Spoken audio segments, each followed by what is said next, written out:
আলাইকুম, জুম্মা মুবারক। আপনারা কেমন আছেন? আমি তেলাওয়াত করব সূরা কাফিরুন। আউযু বিল্লাহি মিনাশ শাইতানির রাজিম। বিসমিল্লাহির রহমানির রহিম।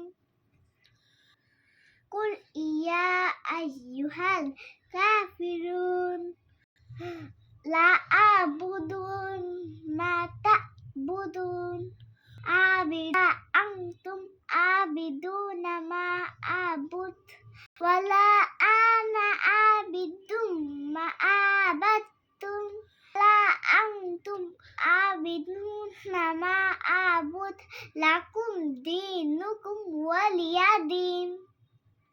আল্লাহ হাফেজ। আসসালামু আলাইকুম। Bye bye.